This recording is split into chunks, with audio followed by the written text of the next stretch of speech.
Venía diciéndonos Juan en el capítulo 10, versículo 10 de Apocalipsis. Entonces tomé el librito de la mano del ángel y lo comí, y era dulce en mi boca como la miel, pero cuando lo hube comido, amargó mi vientre. Y él me dijo: es necesario que profetices otra vez sobre muchos pueblos, naciones, lenguas y reyes. Inicia entonces el capítulo 11 diciendo Juan, porque fue inmediatamente después de eso, ¿no? Entonces me fue dada una caña semejante a una vara de medir y me dijo: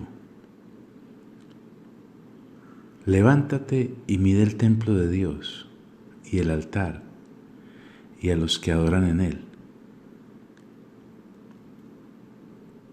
Pero el patio que está fuera del templo, déjalo aparte y no lo midas, porque ha sido entregado a los gentiles, y ellos hollarán la ciudad santa 42 meses. Le fue dada a Juan una caña.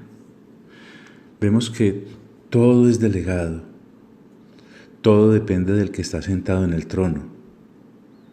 Nada acá ocurre porque o se le ocurre al apóstol, o a uno de los seres vivientes,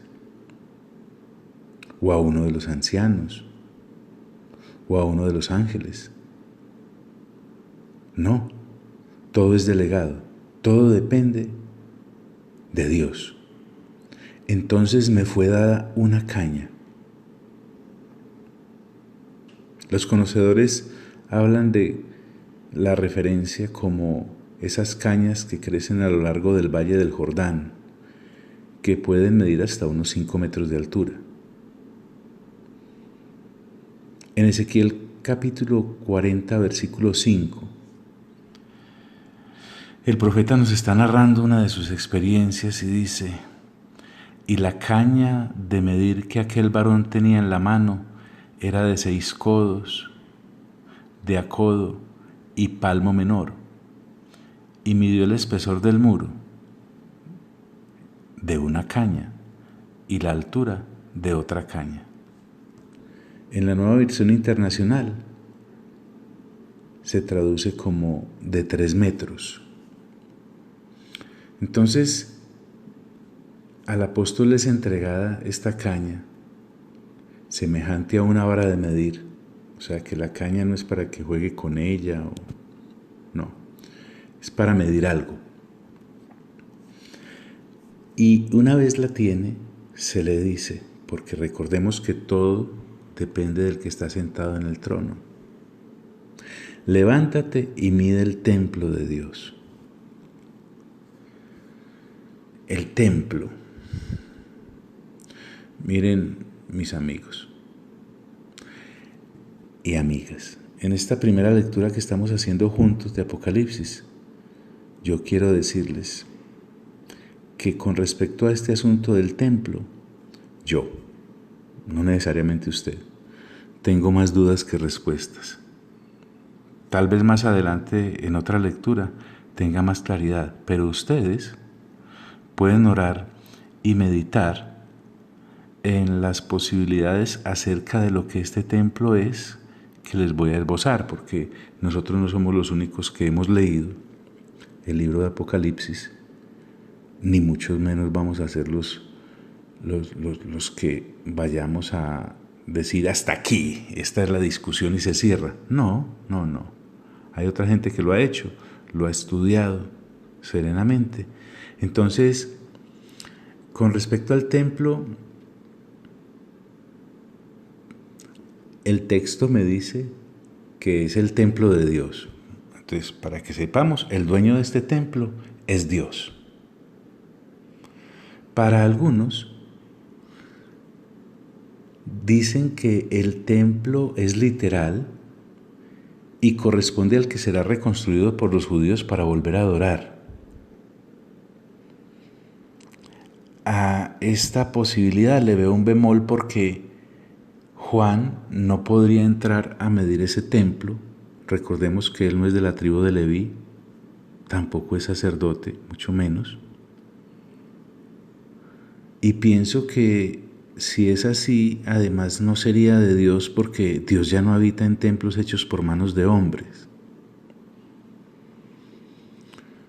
Por lo general, esta posición la toman aquellos que quieren enmarcar la posibilidad de que se necesita reconstruir un templo para poder colocar allí la abominación desoladora de la que habla las Sagradas Escrituras, es decir, que será colocada allí una imagen para adorar y entonces por fin los judíos que no creyeron van a reaccionar.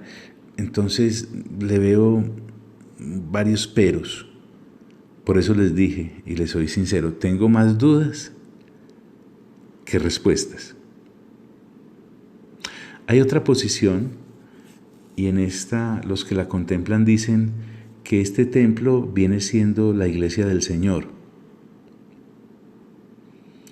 Y entonces dicen que lo que va a ser medido, es decir, los que adoran allí, porque Dios, recuerden que le dice más adelantico, o se le dice a Juan que mida a los que adoran en el templo, es también correspondiente a contar las personas. Así que el medir equivaldría, por ejemplo, a lo que vimos en el capítulo 7 de contar 144,000 de los de las tribus de Israel.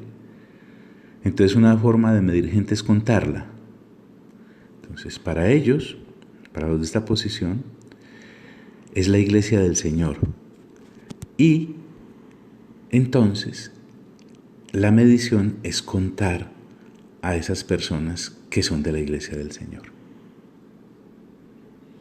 Se apoyan en 1 Corintios capítulo 3, versículo 16, en donde Pablo dice, por ejemplo, ¿no sabéis que sois templo de Dios y que el Espíritu de Dios mora en vosotros?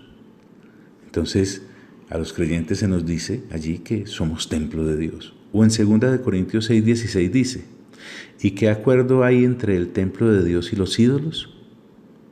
Y Pablo es claro, porque vosotros sois templo del Dios viviente.